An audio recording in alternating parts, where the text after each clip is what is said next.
নমস্কার। পশ্চিমবঙ্গের সারাদিনের গুরুত্বপূর্ণ খবর। এমপি ফান্ডের টাকায় চুঁচুড়া বাণীমন্দির স্কুলে স্মার্ট ক্লাসরুম তৈরি হচ্ছে, আর তা নিয়ে ক্ষুব্ধ এমএলএ অসিত মজুমদার। অভিযোগ, কেন স্মার্ট ক্লাস তৈরি হচ্ছে, কে বরাত পেয়েছে, এই সব প্রশ্ন এমএলএ রোষের মুখে পড়েন শিক্ষিকারা। বৃহস্পতিবার স্কুলে এসে এসব শুনে স্তম্ভিত হয়ে যান এমপি রচনা। তিনি বলেন, তৃণমূল বিধায়ক শিক্ষিকাদের গালিগালাজ করেছেন, আগামীতেও স্কুলের উন্নতি করব, কার কত দম আছে দেখব। বিশ্বের সবচেয়ে দীর্ঘ বজ্রপাতের রেকর্ড হলো মার্কিন যুক্তরাষ্ট্রে, এমনটাই জানিয়েছেন বিশ্ব আবহাওয়া সংস্থা। জানা গিয়েছে এটি 829 কিলোমিটার দীর্ঘ ছিল। 2017 সালের অক্টোবরে ঘটা এই বজ্রপাত পূর্ব টেক্সাসের থেকে ইউএসের কানসাস সিটি পর্যন্ত বিস্তৃত ছিল। ডাব্লিউএমও জানিয়েছে এই পথ অতিক্রম করতে একটি গাড়ির প্রায় 4 ঘন্টা থেকে 9 ঘন্টা এবং একটি কমার্শিয়াল বিমানের কমপক্ষে 90 মিনিট সময় লাগবে। পড়াতে এসে নাবালিকাকে ধর্ষণের অভিযোগ উঠল শাস্ত্রজ্ঞ শিক্ষকের বিরুদ্ধে। উলবেড়িয়ার শ্যামপুর থানার ডিহিমঙ্গল ঘাট মাঝিপাড়ার ঘটনা। জানা গিয়েছে দীর্ঘদিন ধরেই ওই নাবালিকাকে বাড়িতে এসে পড়ায় অভিযুক্ত। বুধবার সে যখন পড়াতে আসে তখন ছাত্রীর মা ছাড়া আর কেউই ছিলেন না বাড়িতে। অভিযোগ, ঘরে একা পেয়ে ছাত্রীকে ধর্ষণ করেন গৃহশিক্ষক। নাবালিকার চিৎকারে সে চম্পট দেয়। রাতেই অভিযুক্তকে গ্রেপ্তার করেছে পুলিশ। ভিন রাজ্য বাঙালি পরিযায়ী শ্রমিকদের হেনস্থার অভিযোগ নিয়ে মুখ খুললেন নোবেলজয়ী অর্থনীতিবিদ অমর্ত্য সেন। তিনি বলেন, বাঙালিদের উপর যদি অত্যাচার অবহেলা করা হয় আমাদের আপত্তি থাকবে। শুধু বাঙালি বলে নয়, কোনো অঞ্চলের লোক অন্য জায়গায় হেনস্থা হলে আমাদের আপত্তি থাকবে। আরও বলেন, বাংলা ভাষা খুবই গুরুত্বপূর্ণ। চর্যাপদ দিয়ে যে ভাষাটা জন্ম হলো তার মূল্য স্বীকার করতেই হবে।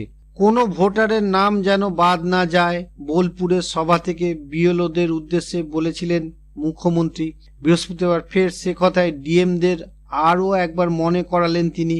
বৃহস্পতিবার ডিএমদের নিয়ে নবান্নে বৈঠক আয়োজিত হয়। বৈঠক থেকে সিএম স্পষ্ট বার্তা দেন, কোনো যোগ্য ভোটারের নাম যেন বাদ না যায়। কাউকে অযোগ্য বলে বাদ দেওয়ার চেষ্টা হলে অন্তত 5-6 বার চেক করতে হবে। পুনেতে কাজ করতে গিয়ে অস্বাভাবিক মৃত্যু দীপু দাস নামে বাংলার এক পরিযায়ী শ্রমিকের। মঙ্গলবার ঠিকাদার সংস্থার পক্ষ থেকে ফোনে মৃত্যু সংবাদ দেওয়া হয়। মৃতের ভাই বলেন, দাদার মৃতদেহের যেই ছবি পাঠানো হয় তা দেখে আঁতকে উঠি আমরা। শরীরে বিভিন্ন জায়গায় আঘাতের চিহ্ন রয়েছে।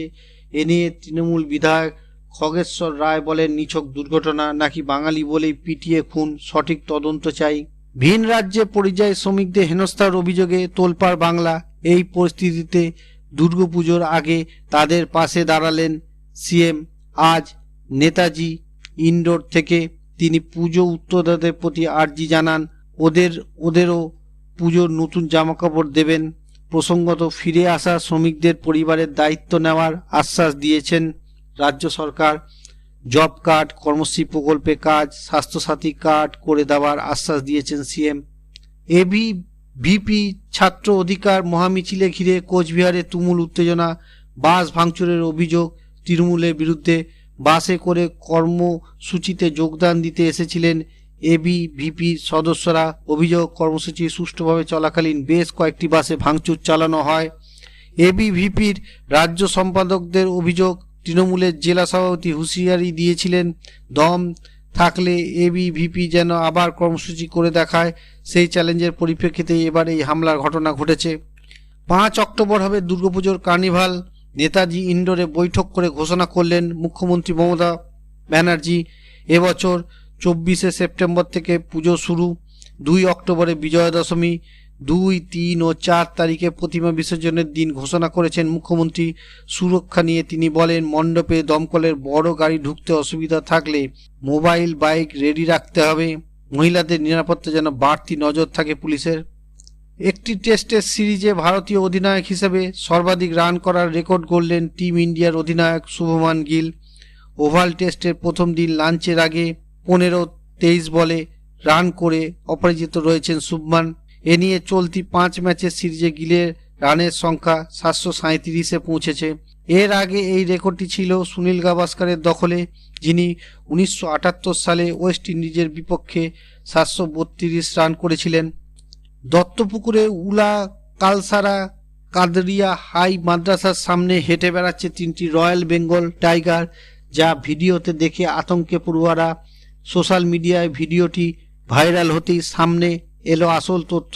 প্রধান শিক্ষক জানান, ভিডিওটিতে ভূগোলের সহশিক্ষক মোহাম্মদ ইয়াসিম মল্লিক তৈরি করেছেন সম্পূর্ণ এআই এর মাধ্যমে।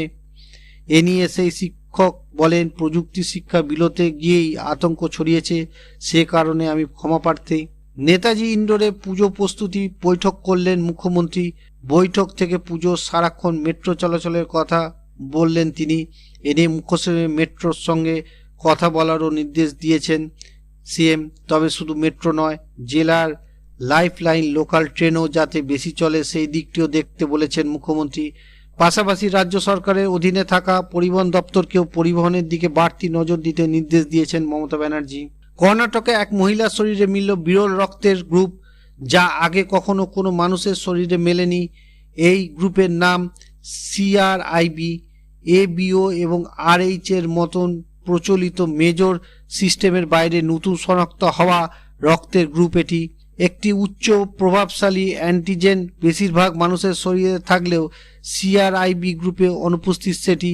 এই সাধারণ অ্যান্টিজেনের অভাবেই অপারেশন এবং ব্লাড ট্রান্সফিউশন অত্যন্ত জটিল হয়ে ওঠে। পুজো কমিটিগুলোকে 1,10,000 টাকা দেওয়ার কথা ঘোষণা করেছেন মুখ্যমন্ত্রী। এরপরই মুখ খুললেন শুভেন্দু অধিকারী। তিনি বলেন, যারা প্রত্যাখ্যান করবেন আমার কাছে আসুন, পুজো কমিটির সঙ্গে আমি আছি। চুর সরিয়ে বিজেপি নেতা সজল ঘোষ বলেন, সরকারি টাকায় উনি নিলাম করে ক্লাব কিনলেন। 85,000, 90,000, 1 লাখ, চলো 1,10,000 বলেই 3বার হাতুড়ি ঠুকে দিলেন। নেতাজি ইন্ডোর থেকে দুর্গাপুজোর রাজ্যের ক্লাব ও পুজো কমিটিগুলোকে 1,10,000 টাকা করে সরকারি অনুদান দেওয়ার কথা ঘোষণা করলেন মুখ্যমন্ত্রী। গতবারে পুজো কমিটিগুলোকে 85,000 টাকা করে অনুদান দিয়েছিলেন। এবারে সেই অনুদানের পরিমাণ ক্লাব পিছু আরও 25,000 টাকা করে বাড়ানো হলো। পাশাপাশি বিদ্যুৎ খরচা 40% কমানো হয়েছে। ফায়ার লাইসেন্স ও যাবতীয় সরকারি ফি মকুব করা হয়েছে। রাতে শহরে ফের উদ্ধার বেআইনি অস্ত্র। আর্মেনিয়া ঘাট এলাকা থেকে উদ্ধার বন্দুক ও কার্তুজ, গ্রেপ্তার 2। পুলিশ সূত্রে জানা গেছে, ধৃত 2 যুবকের নাম অমিত সিং ও অর্জুন দাস। ধৃত অমিত রবীন্দ্র সরণি এলাকার বাসিন্দা, অর্জুন ইমাম বক্স লেনের বাসিন্দা। অমিত সিং এর থেকে একটি সিঙ্গেল শট আগ্নেয়াস্ত্র, একটি কার্তুজ ও অন্যজনের থেকে আরেকটি কার্তুজ উদ্ধার করেছে পুলিশ। ভিডিওটি ভালো লাগলে লাইক করুন, শেয়ার করুন এবং সাবস্ক্রাইব করুন ওয়ার্ল্ড নিউজ বাংলাকে। নমস্কার।